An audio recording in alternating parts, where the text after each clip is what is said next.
Hi, Helena. Hi, Adam. And hi to all of our listeners. We have got a fantastic episode for you today.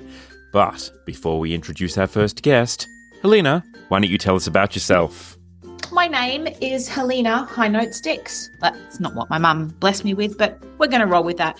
I'm an international opera singer, soprano, who likes to cause mischief and chaos all around the world. And currently, I'm travelling all around Australia, bringing my high notes and my love to audiences everywhere here. And my name is Adam Miller. I'm a former opera singer turned producer, writer and director. And Helena, you and I have had the great pleasure of working together in all sorts of different capacities, including now doing a podcast together. So, Helena, tell us, who have we got on the episode today? On the program today, we have none other than the legend himself, Tony Legge, or as he's known to us in the industry, Tonius Legge, the champion of all operatic coaches. Yes, that's right. Tony Legge is a highly respected British conductor and repetiteur who spent many years at the Royal Opera House, Covent Garden, working with some of the greatest singers of the 20th century. Known for his deep knowledge of the operatic repertoire and his sharp musical instincts, he's played a crucial role behind the scenes in shaping productions and coaching generations of singers, including Helena and myself. Alongside conducting internationally, he's also been closely involved in young artist training, making him an influential figure in the development of opera performance and vocal coaching around the world. If that sounds interesting to you, then listen on. I'm sure he wishes he had it, even if he hasn't. Yeah, for sure. Oh my God. So when was the last time you guys coached together? Because I know... Not so long ago. No. For Straniera, actually, like my final gig before I left. Yes. For London. So Tony never quite got rid of me after the academy. I was always lingered somehow. Well, she was there in the ether. Exactly. Is actually what you're saying, Tony, that you couldn't fix her, so it's just an ongoing journey. Well, no, her Wow. voice was developing into the bionic world. Tony actually calls me Bionic Voice. It's like been my nickname ever since college. It's always been the thing. I love it. But what's amazing, basically, so something to say about Helena is that she's one of the few singers who knows how to sing bel canto. It's a very dying art, and she already understands all that. I don't know how you learnt all that, but you just know how to do it. You have questioned me a few times on that. Yes, you kind of looked at me at the last one. You were like, "How did this happen? You just know how to do it." So, what does it take to sing bel canto, Tony? Well, bel canto, obviously, we know it means beautiful voice. So, Helena has got a beautiful voice. Thank you. I didn't even pay him to say that. Yeah. Not on the air, anyway. I was going to say Not on the air, no. all bribes happened before we started recording. No. No, it's a dying art because it's based on having a good, obviously, technique, but also to know how to sing exercises. Now, what's historically interesting is that people who went for singing lessons in the old days often worked actually with composers like Verdi and Mozart. They would, that's how they made money. But they all did exercises and didn't do music. So they spent 4 years just doing incredibly complicated exercises, chromatic scales, special turns, thirds, and just could do anything. So when they came to the music, written at the last moment by Bellini or Donizetti, they just could sight read it because that's my favorite exercise. I know that one. But now she's a big vocalist. Nowadays, people don't know the exercises, so they spend hours trying to sort out these runs and sort out how to get around them because a voice is never done it before, never done a chromatic scale. I say to singing teachers, "Oh, do you do all these?" Oh, no, I don't do that. I say, "Well, why are you doing these exercises?" "Oh, I want to warm them up." Well, yeah, that's fine, but you also got to learn. Like we pianists have to practice thirds, contrary motion, all that sort of stuff, hours and hours and hours. But singers don't do that, but they did in the past. That was the definition of the technique. You could do a perfect trill. You could do a perfect messa alla voce, which is, a opening of the voice and then closing it, which is, a castrato. I know we don't have them anymore, unfortunately. Well, not that they'll admit anyway. No, but they could hold a note for 2 minutes because they had incredible breath control. That's partly because of the way their body was. But we don't have that technique. Now, obviously, I was lucky to work with someone called Dame Joan Sutherland, who, of course, I've heard of her. What? Yeah. Hang on. Just let me pick up that name for you. Hang on. I think you've dropped something. Yeah. There we go. There it is.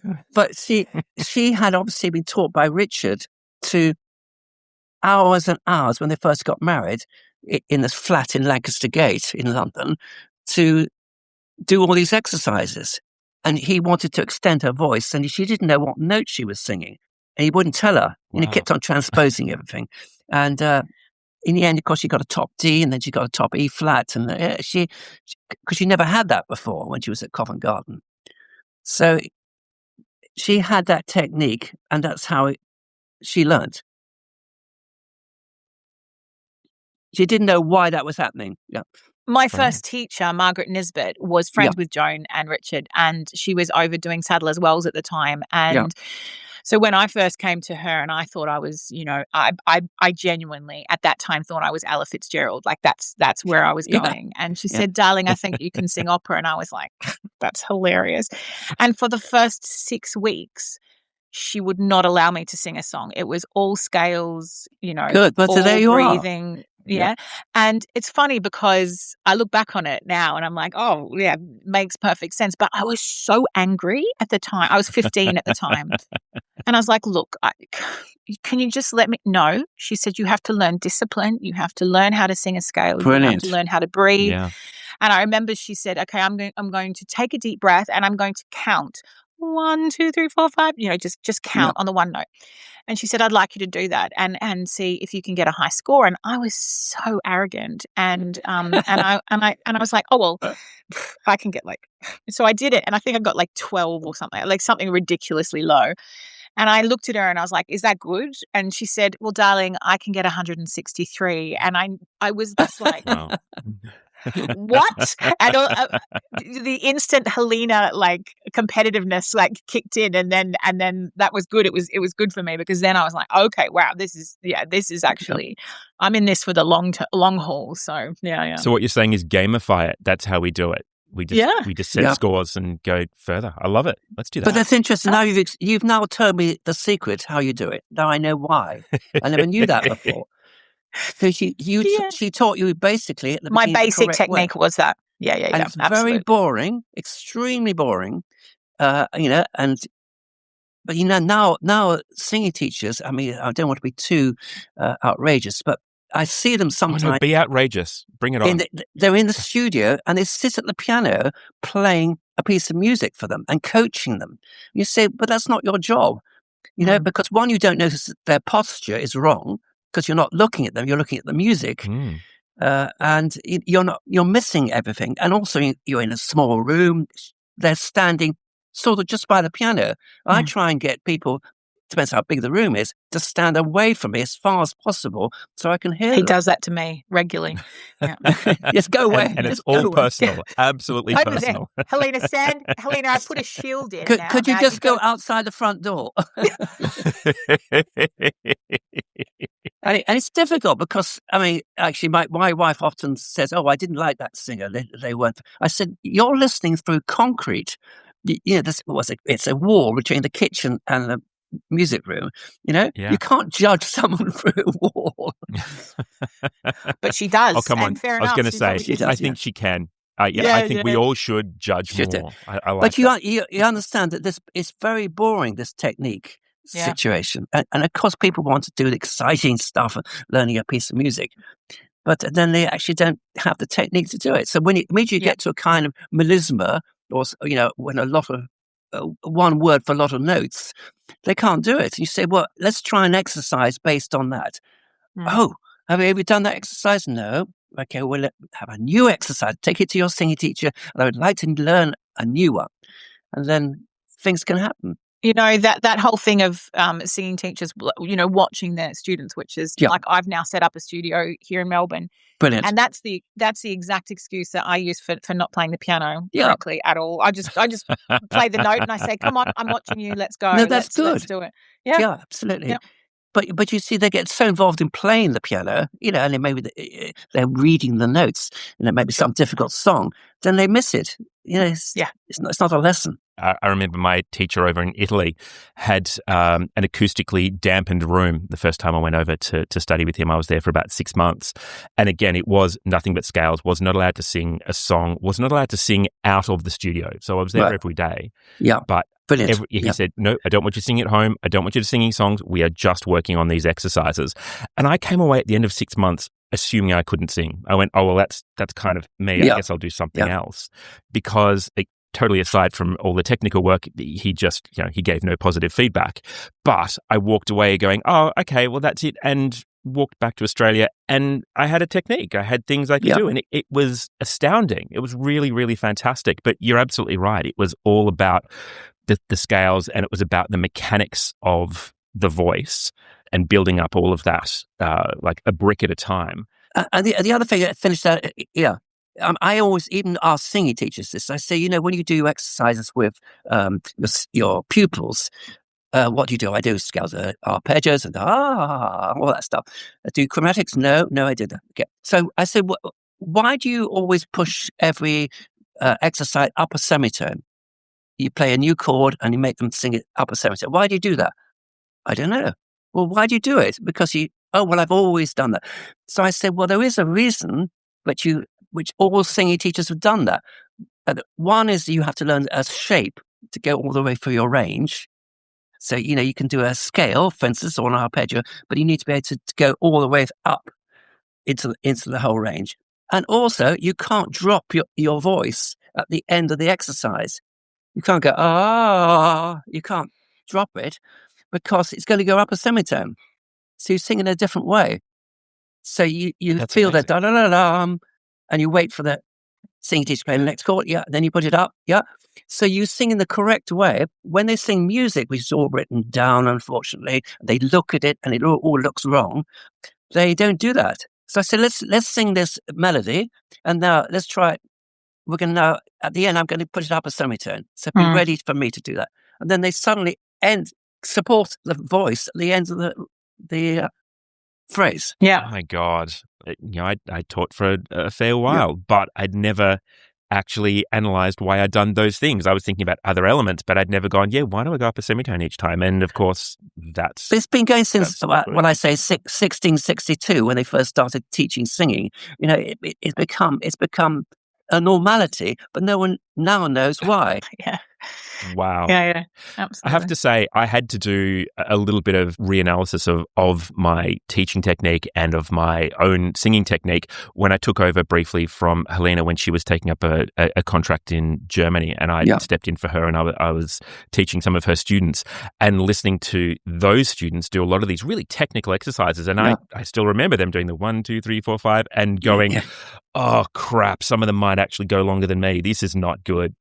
But knowing that was part of it for you, and that really basic building block, working with them in that way was super interesting for me. And the other thing is that in Italy, I'm not sure they do it now, they used to have a group of singers in the room, not just one singer, not one-to-one, but they had everyone else listening. So now, can you hear what's happening here? See how that's better? Yeah, because you can't hear it yourself. Absolutely. You can feel it. You can feel it, but you can't. But people are so listening to each other, to Mm. themselves, and trying to adjust the sound to make it, and then it's completely wrong. Then they don't project. Oh, yeah.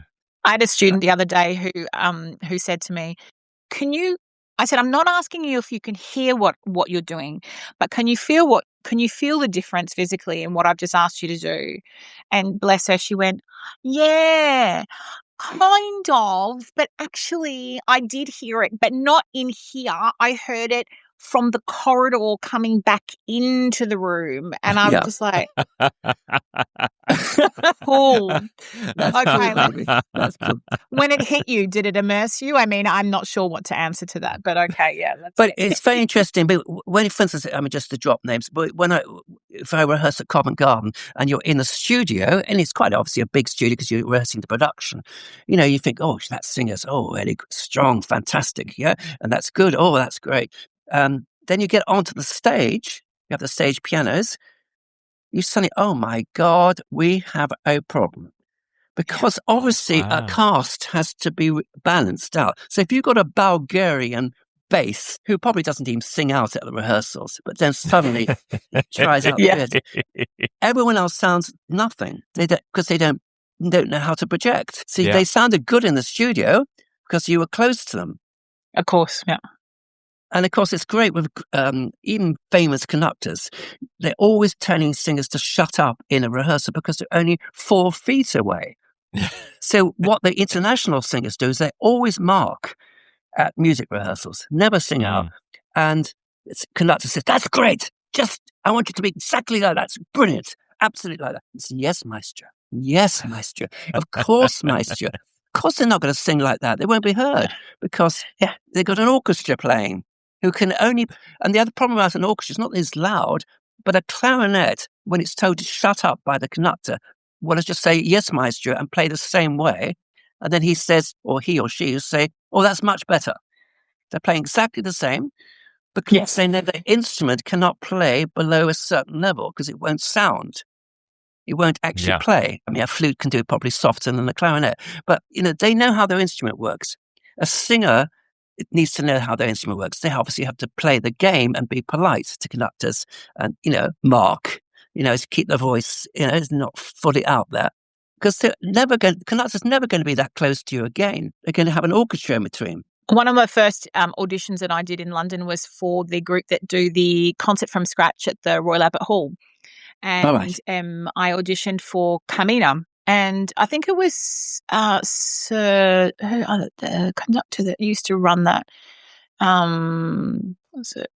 Anyway, I can't remember the maestro's name, but we were in this small room, that little space in the back of Marylebone there, and we were in this tiny little room. Oh, studio, yes, yeah. Yeah, and he said, we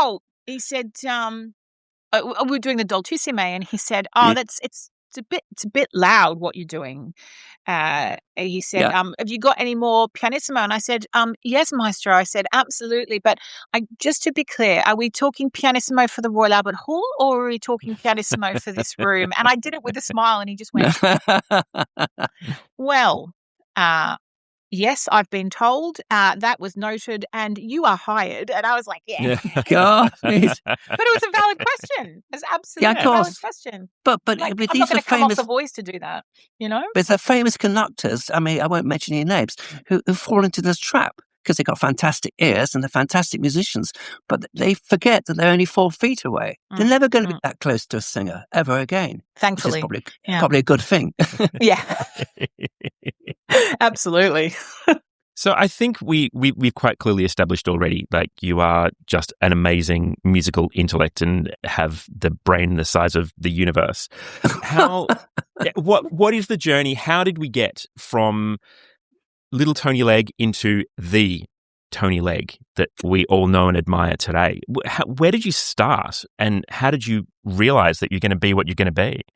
Well, by accident, because my parents were orchestral musicians, so they hated singers. Singers were stupid, unmusical, and they they brainwashed me. Fair.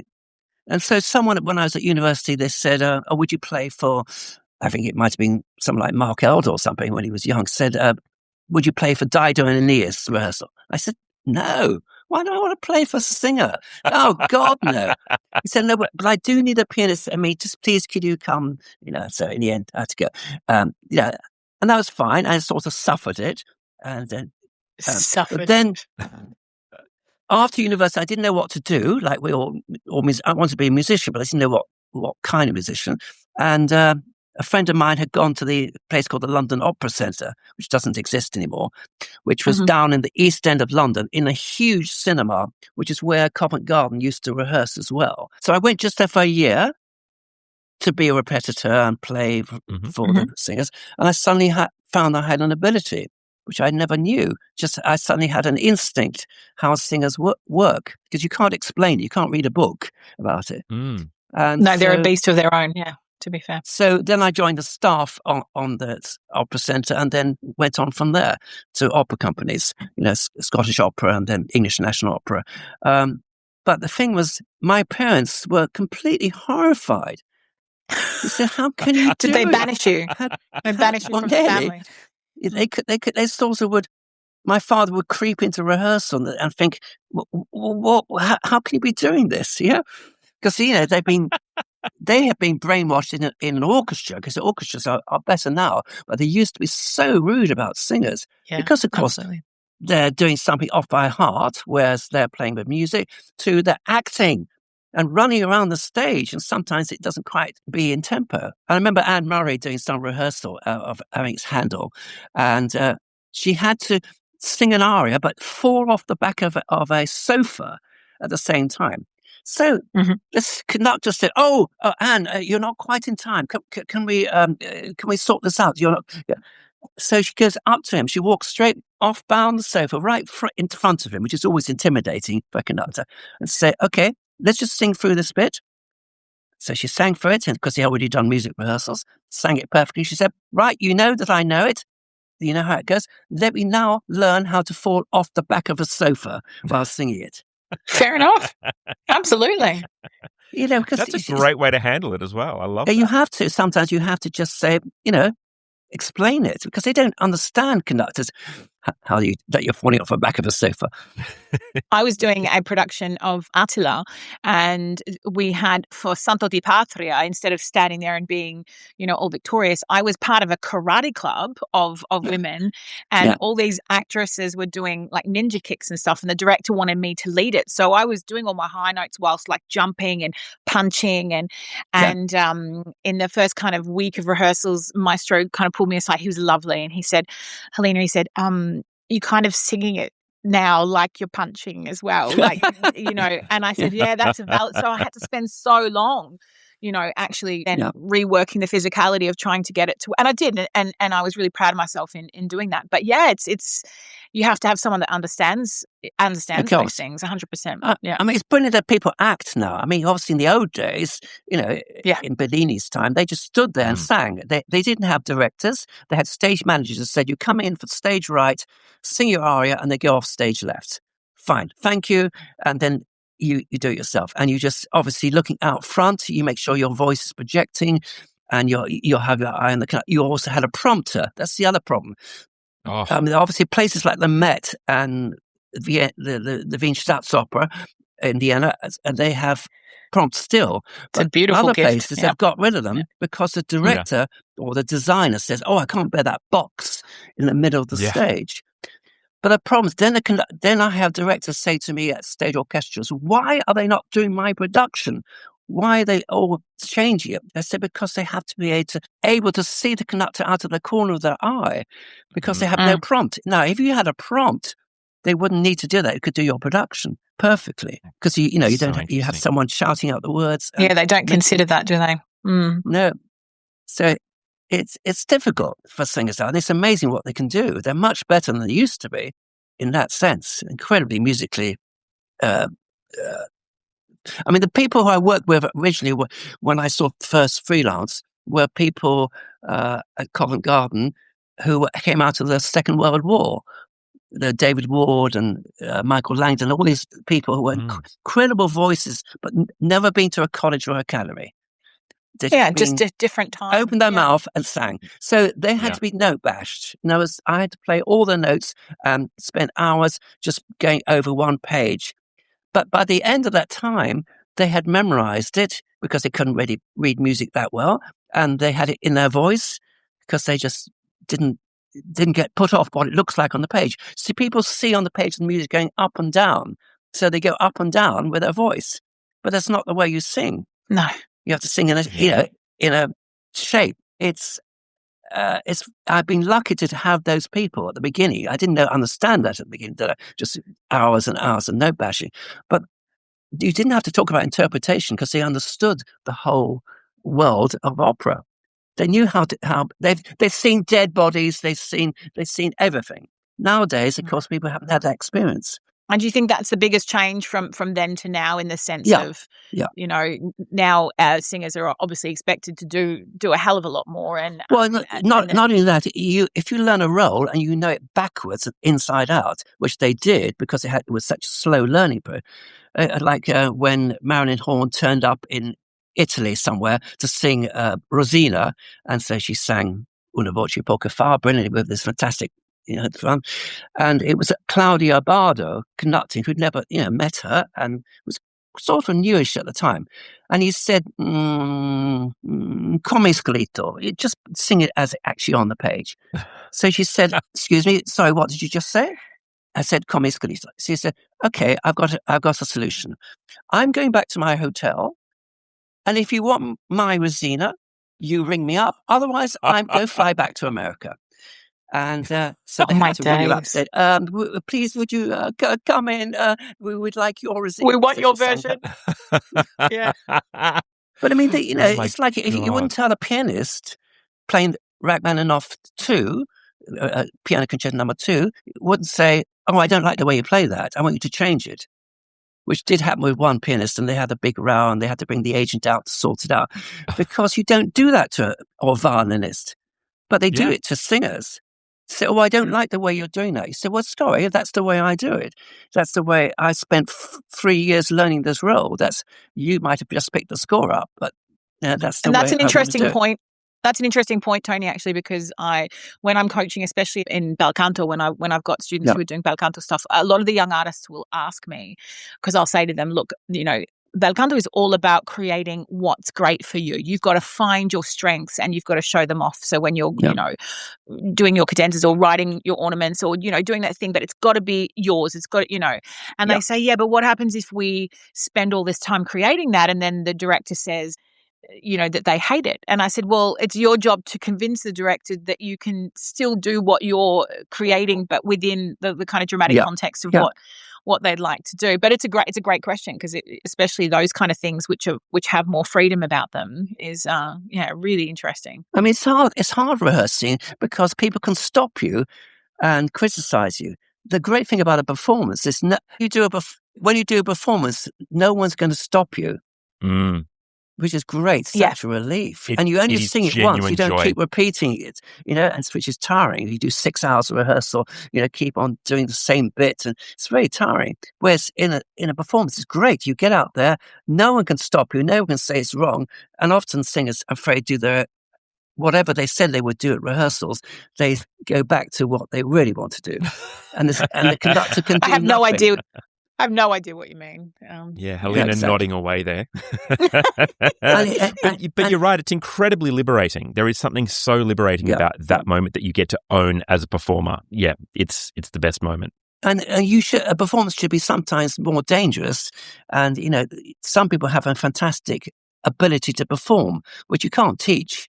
You just have to have that, blood suckling thing going on inside you, which makes it happen. Some people are brilliant rehearsers, but then they don't add anything to the performance because they do everything absolute, especially British singers, very correct. Oh, I know, I've got to be exactly right. That's not what the audience are looking for. They're looking for danger. Yep. Do you find as a repetiteur that you can predict that from having a singer in a room, or not always?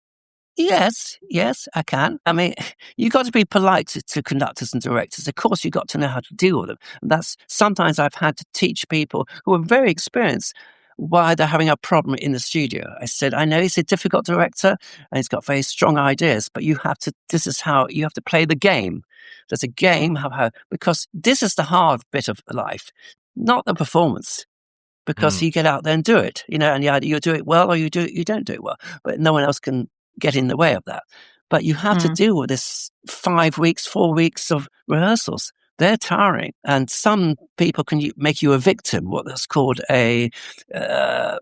doesn't happen so much now because I think people they can't harass you. But in the old days, they could be really cruel to people. And singers are vulnerable. Of course they're vulnerable. They have to be. That's how they perform and how the characters they're playing. A lot of characters in opera are stupid. like Desdemona in Othello, she's the most stupid. She doesn't understand that the handkerchief is an important aspect of what's going on. She doesn't even realize it. Oh, I've always said that about Desdemona. Yeah. She speaks highly of you as well, Adam. That's right. Yeah. But you see that we're all very intelligent now, which is great, fantastic, but that doesn't help to become a singer. And I find it harder to work with British singers because they're incredibly good musically and they come out of the King's College, Cambridge and all that, and they're incredibly intelligent. But that doesn't help you to sing opera because they're stupid, these characters. Amina in Sonnambula, she's stupid. Yeah, they're all stupid. Oh, I think we found our excerpt for the advertising of this episode. That's not. Yeah, they're all stupid. Yeah, I love it. No, but I mean, it's that's important for actors who do Shakespeare to understand. You've got vulnerable. If you're playing Richard II or something, they're vulnerable people. They're strong. That's why powerful. I love playing opera characters that are real, based on real people, like Queen Elizabeth. Like my portrayal of Queenie in Endeavour is one of my most favourite things I've ever been able to do because I could study her and I could really learn. And yeah. And I remember I did my first Elsa in Lohengrin, and my director said to me on one of the first rehearsals, Helena, you've got to really look at the way you walk. And I said, why? And she said, you've got too much sass in the way that you walk. Elsa wouldn't have that much sass. And I'm like, I don't know. I reckon she might have, these kind of my first ever demure-ish, kind of Wagnerian female characters after doing, all these Italian kind of feisty birds was quite a challenge, actually. I found it. Yeah, I found it quite difficult. Yeah, but you've got to, Elsa, you find things within that. But she's very brave to speak in front of a lot of men, who are army people and defend herself. Yeah, she's not stupid, but it just kind of that, the way that Wagner writes women, especially earlier on in the thing, is a very different kind of portrayal to, to studying something like Queen Elizabeth, of course. So yeah, these things take time to, So with all of this in mind then, is there or are there skills that you think maybe young singers are under training in right now that you think would matter more than some of these other skills that they're working on and developing? Well, I would certainly say a lot of their, and it's partly working in small rooms, that they have a posture problem, that they don't really stand properly, because you have to be physically strong. Especially when you're standing on a rake, when the stage is sloped or something, it's very difficult, and they don't have that kind of strength of muscle to cope with that, and that will help their singing because it's a muscular thing. It's not. It's what I call the right hand side of the brain, where it's the imagination and the sensitivity and the sensual side and all the physical side. And I always say about people going around a museum, if you watch young children, when they see a sculpture, they want to touch it.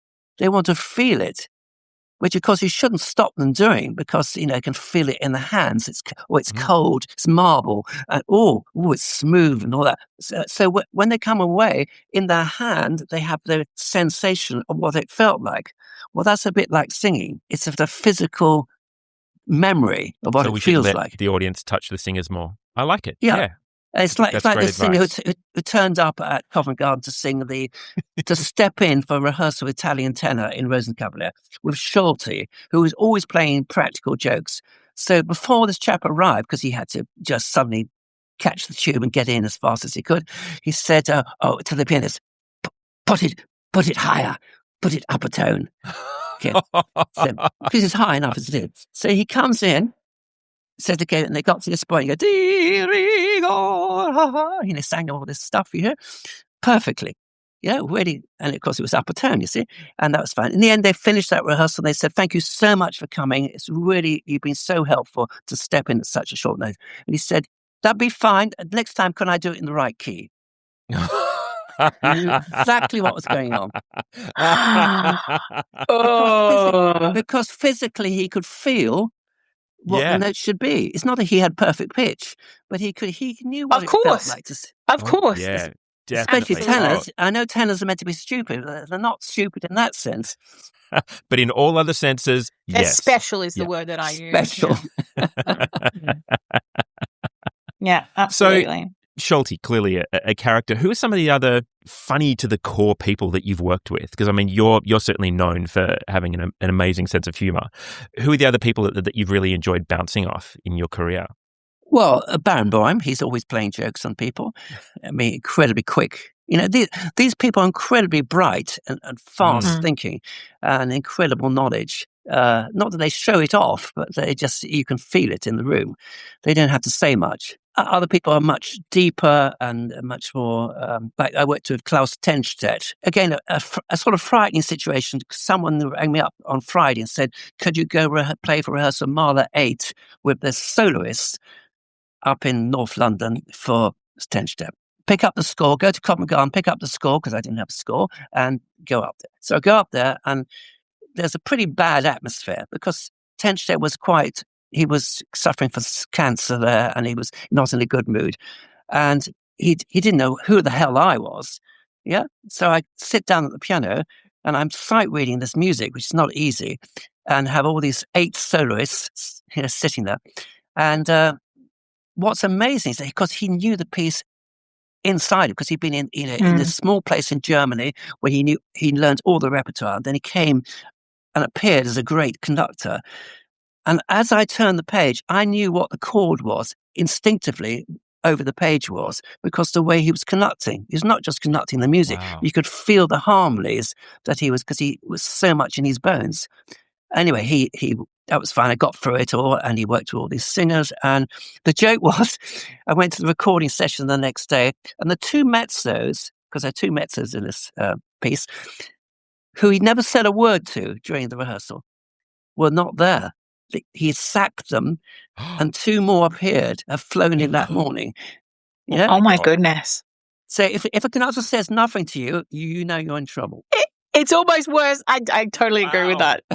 Exactly. Oh my God! I never realized how close I've come to being sacked so many times. we don't quite have conductors like that at that pitch, because it's a much more equal. Because of the way we are, we don't have harassment. We don't, we're not allowed to bully people.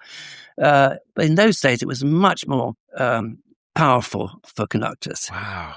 But orchestras weren't so good. They weren't such good players, because I know that from my parents. They were good players, but compared to now, they're incredible players. I used to sit at the back row, because my father played in the orchestra at Glyndebourne, and I sit at the back row behind the second violins. The back desk could hardly play the music. Really? Because that was the way it was, because they were just sort of catching up. Nowadays, unbelievable. Right to the back desk, they're incredible players. But the problem is, it's not the sound world that the composer expected. He expected but no one could quite play it. It's a really tricky situation. You can't ask an orchestra to play badly, but it should be badly. So sometimes an amateur orchestra is closer to the real thing. That's hilarious. Because you get oh my goodness. a transparent sound. Incredible. Wow. So I'd never thought of it that way. Yeah. It's like when some orchestra wanted with Richard Strauss wanted to play Don Juan, and it's a very difficult opening. It's very incredibly difficult stuff. So this orchestra rehearsed by themselves for about a year to get it really right this beginning. Really rehearsed it. That's fine. So Strauss turns up, the great man, and puts his baton down, and they play it brilliantly. And he stops and says, "Sorry, what are you doing? I don't understand what you're doing." He said, we're playing what you've written." He said, "No, play it again." They play again brilliantly. He said, "I'm sorry, I don't understand. What are you doing?" He said, "Well, we've been rehearsing for a year to try and get this right for you, because we wanted to really play the note." He said, No, I didn't expect you to be able to play all the right notes. I want it to be like Don Giovanni's Erection. It's just a more, that's him. And it was all wrong to him. So he never heard it. He never actually heard it. Never heard it, exactly. Because it sounds wrong when you play it correctly. In that sense. Yeah. It's got to be dangerous. That's wild. That's incredible.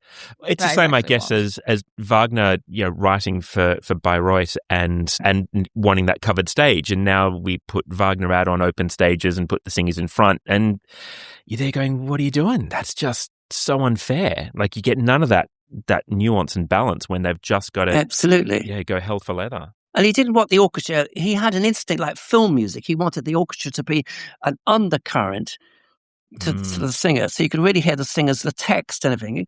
But as you say, you can't hear it. You can hear them sing, maybe. You can't hear what the words are because they're covered by this sound world. Now, when you go to a film, I know they play it really loud nowadays, but the film music's meant to contribute to the tension or the excitement of the world. It's difficult in opera because if you do a film, and I'm sure you've all been film actors, you do a line, the director says, come in, you go in and you say, oh, hi, how are you? Okay, you see someone at the end of it. And so you come in, hi, how are you? You say, cut, right, we'll do it again because I have to relight it. No, hi, how are you? No, fine, let's do it again. So 16 times. And then say, tomorrow we'll do the next line. So it's obviously the continuity person will make sure it's connected. Later on, the poor people have to go to the film preview and they've had a green screen behind them.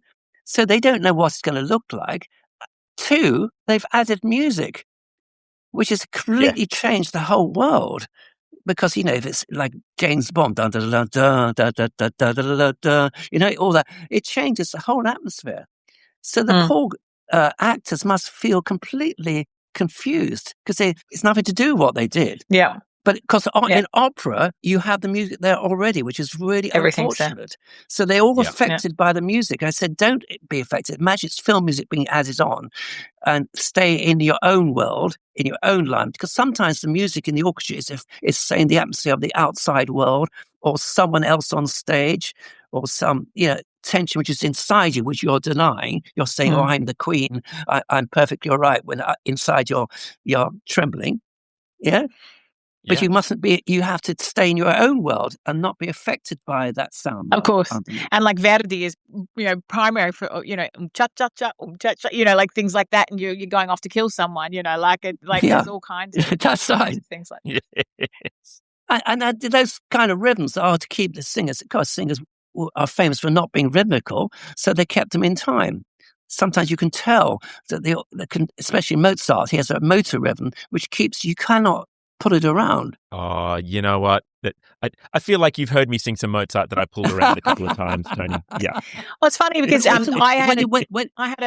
I had a coaching session with Tony on my Strauss before I went up to Scottish Opera. My Rosencav and everything, and in all the really busy stuff. That's what you said to me. You said, well, when Strauss wrote this, like the singers couldn't act, and so he had to write every single little thing in here. Right. So if you just do it, like if you try and do that on top of something else, you're screwed. But if you just do what's written, he's got it all there for you, right? All that exactly. All that stuff. And also, when he stops the orchestra, there's a reason. Not because he couldn't think what to write, because you need a cadenza or some space you need, or you have a comma in the text or something. You need a bit of time to make that work. So he stops the orchestra. But it's hard because they've got to get used to what's, and especially on the piano, you hear it much more clearly than you do in the orchestra.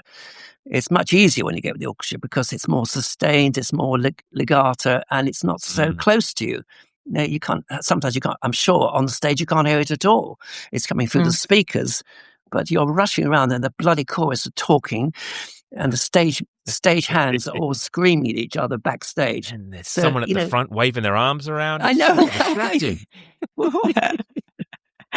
What do you think, Tony?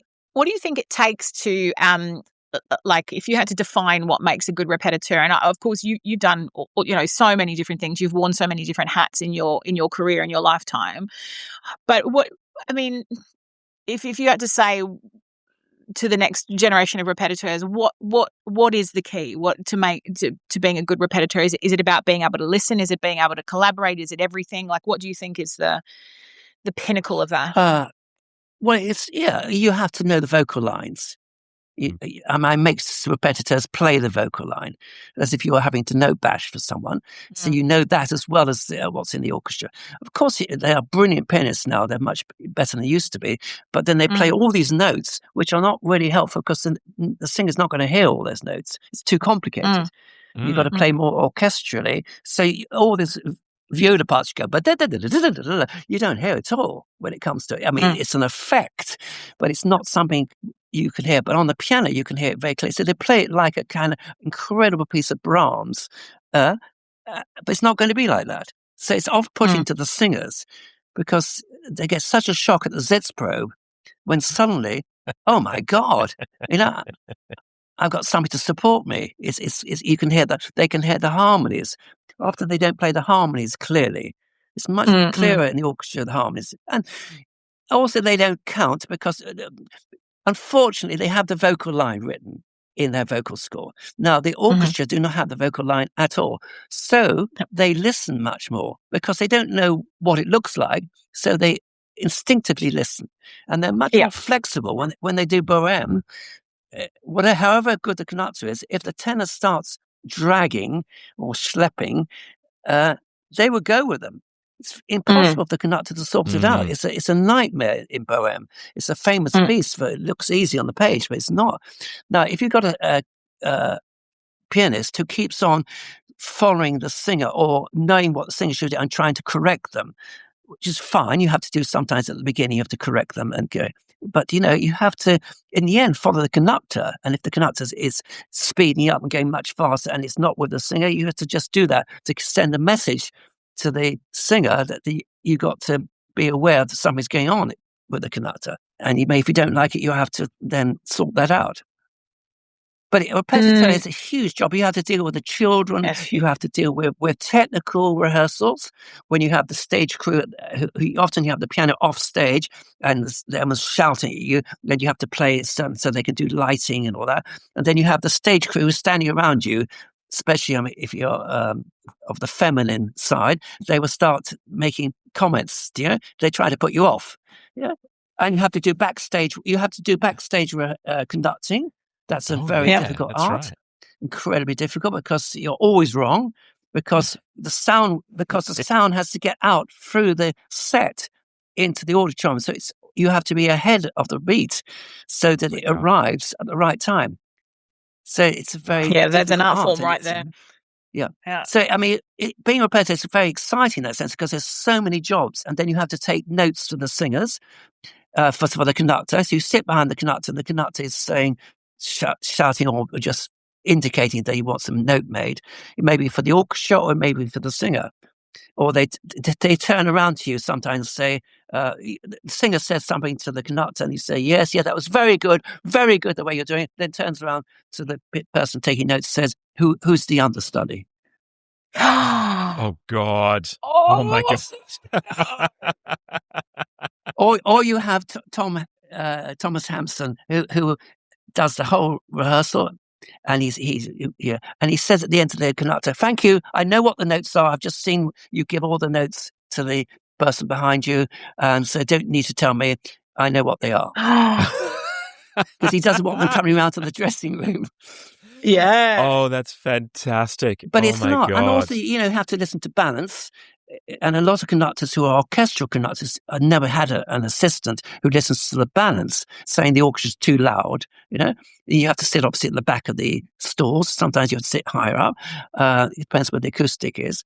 Just say, and you have to find a polite way of telling the conductor that it's too loud, or it's not working, or we can't hear some instruments in the orchestra. People like Tony Pappano are brilliant because they're so worked in an opera house all their life. They know exactly how it works, and they've been a repetiteur. But other conductors have not had that opportunity. Yeah, that's true, actually. Yeah. But they have to. A repetiteur has to be not just a brilliant pianist. They are brilliant, but it's more than that. They got to be listening sometimes. So much more. And helping a singer understand what's going on, or communicating between the conductor and the singer on what's really being said. It's translating it. A bit like the Falklands War. It's a battle. Sometimes the conductor will say something to tell this person, singer, that's completely wrong here. You can't go and say it's completely wrong. You have to find a more subtle way of saying it. So you have to have that skill too. Yeah, you have to have a skill. Oh my God. Yeah. Well, you're British, so you have that skill of being, diplomacy. Diplomacy and poker face. So us Aussies are not so good at it, but I think the British are quite good at that. No, the Aussies, they're fine. They've got very good shit love.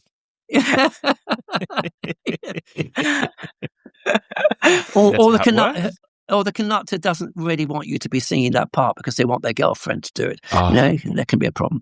Yeah, So. I've had that problem a lot in the Marriage of Figaro. Whenever I go to sing Figaro, they just want their girlfriend to sing it. They want their girlfriend to sing it. Yeah. Or in the case of when we did Magic Flute at the Academy, and Charlie McCarris was no, not Charlie, Colin Davis. It's Colin Davis. Yeah. He just wanted to sing the First Lady the whole time. He just kept singing along with me all the time in the pit. And I said to him, "Are you singing along with me because I'm doing something wrong?" And he said, "No, I just loved your part." Like he just kept doing it. I loved that so much. Oh dear, Tony.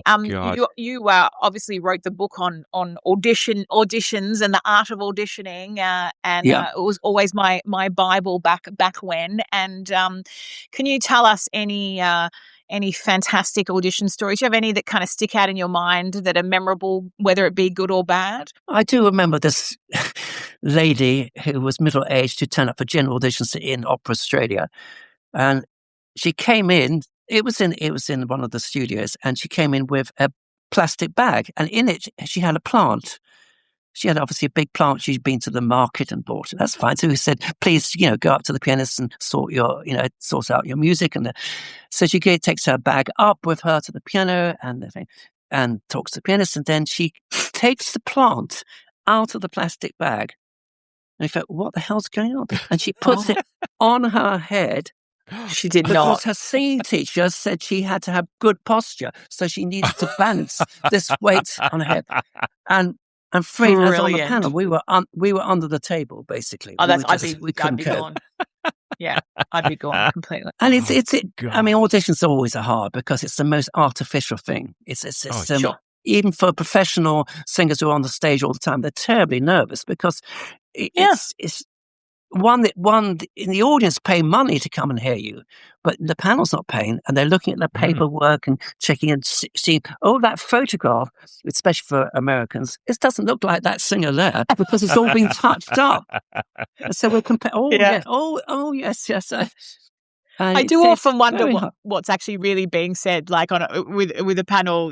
Sometimes when they get bored and they find typos in a CV. So you don't want any typos because they find you're just getting bored. Yeah. So it's tricky, and you have to obviously have a good first aria so you can allow people to understand how good your voice is and what your best attributes are. So that's important.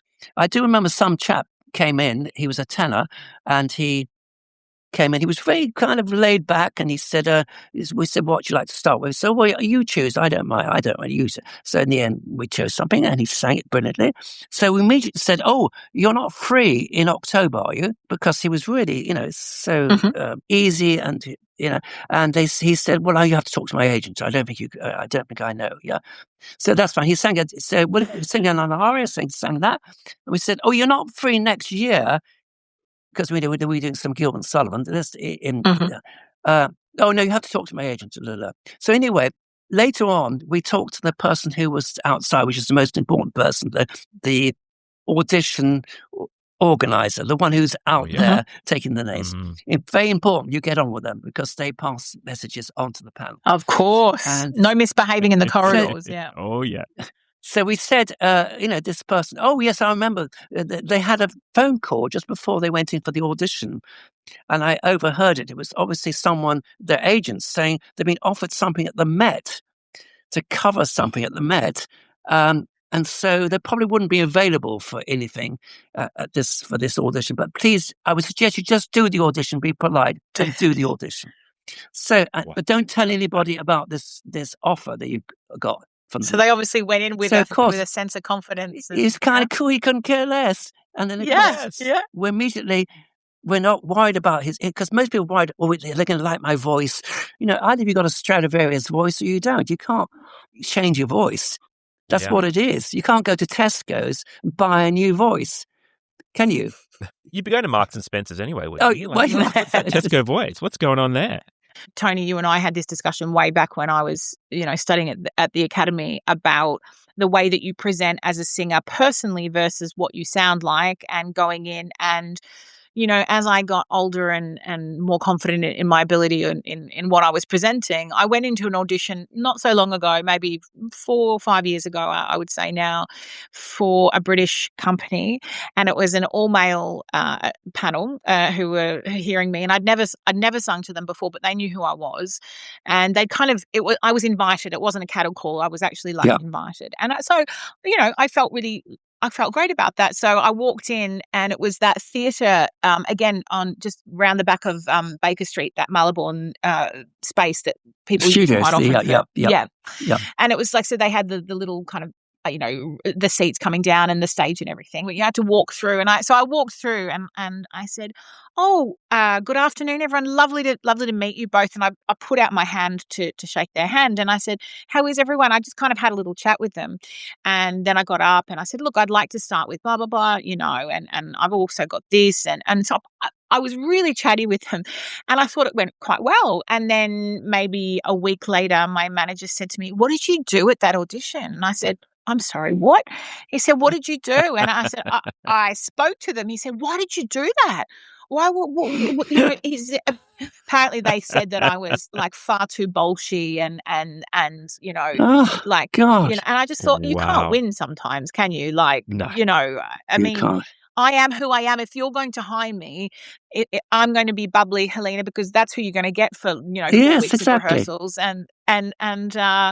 It's interesting how that can be taken, in the wrong way. Well, it's in a negative way. Yeah, Christine Brewer, who was a great singer, and she went to Washington to audition. She sang Ariadne, she sang all this kind of thing. And so she sang that, was all in it, and then she went home, and at the end, her agent or a manager rang up and said, how did you get on this audition? She said, well, it was fine until the end, when there was someone, because I couldn't see the panel because they were in the theatre and it was dark, but some other man said, could you sing Nessun Dorma? Turandot. And she said, oh, no way. Oh, bloody hell. No way would I sing anything like Turandot. What a stupid idea. You see? Very straightforward. And he said, oh, well, the only problem about that was Domingo who said that to you, who was running Washington at the time. So that didn't help her get a job. Well, yeah, bad timing. Oh my God, yes. It is. You just don't know what you're walking into. It's very tricky. No, that's true. Yeah. I'm conscious that we're coming to the end of our time, but we love to wrap up our episodes with 5 rapid fire questions, and we've got our fresh 2026 rapid fire questions. Are you up for our rapid fire questions, Tony? Yeah, I might say pass. All right, I'm going to kick off, and we'll go. What is your go-to karaoke song? I would pay money to see Tony sing karaoke. I'm just going to say. Yeah, exactly. I don't think I should ever do that. Probably Maria Carey singing, What I Want for Christmas, all that. Yeah. Done. Oh, fantastic! You had the whole That's a great one. Yeah, I love that. Next Tony one. Legge is literature for me. Yeah. The outfit. Tony, what would the title of your autobiography be? What will it be? Completely redacted. Completely redacted. That's great. As opposed to you've got to write one. Helena's is Life on the High Seas. Life on the High Seas. I like that. Yes. That's very I might good. steal that one day. There you go. Yeah. Okay. If you had to give a TED talk with no notice, what could you give a lecture on for 10 minutes with no preparation? And it can't be about music. Living a happy and comfortable life with a partner. Oh, God. You're going to need more than 10 minutes for that. No, we could do it in 10 minutes. That's nice. A great answer, though. That's a very good answer. Tony, what is your most controversial but boring opinion?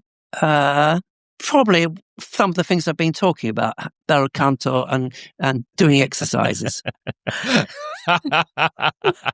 Nothing boring I about can vouch that. for the fact that that's not boring. I can. No, but it's tell you boring right to do now. sometimes. Yeah, it's boring. It's yeah. That's very good. Right. And our final question of our rapid 5 questions. High Notes and Anecdotes podcast, we're putting a crime gang together, okay? So what skill do you have that we can use to rob the Louvre? It's estimating how much the treasure that you're going to take is worth on the market. Oh, that's very good. Oh, you would have been amazing on, what was that? Antiques Roadshow. You would have been Antiques amazing Roadshow. watching Antiques Roadshow. I know, it's amazing what they can do, yeah. That's a great skill. You are that guy. absolutely in our crime gang. I love it. Yep, that's done. It. And they want to drop the crown on the streets. The stupid people who did the Louvre, and they dropped the crown in a rush to get away on the street. No, our crime gang will be better, I promise you. Yeah, that's why you got to hang out with us. I'll be wearing the crown. Yeah. Mm-hmm. Yeah. Oh, look, thank you so much for coming on the episode. This has been amazing. That was enjoyable. Time has really flown. It's been incredible. I think we'll definitely have to have you back another time if you're up for it, because I feel so much. We had so much pages of questions and we didn't even touch 3 of them, I think. My God. But look, thank you so much for coming on. It's been awesome seeing you again. It's been far too long. Yeah. No, it's been a joy. But look, we will chat again in the near future, and thanks again. And Adam, I still can hear your good voice. I can hear your good voice in your speaking. It's all totally fake. It's all the studio that I'm in. I built the studio just so I'd sound good. That's the only way I pull it off. Okay, well, it's fantastic. Well done. Thank you for inviting me. Thank you. So much for coming on. Take care. Bye. Okay, bye-bye.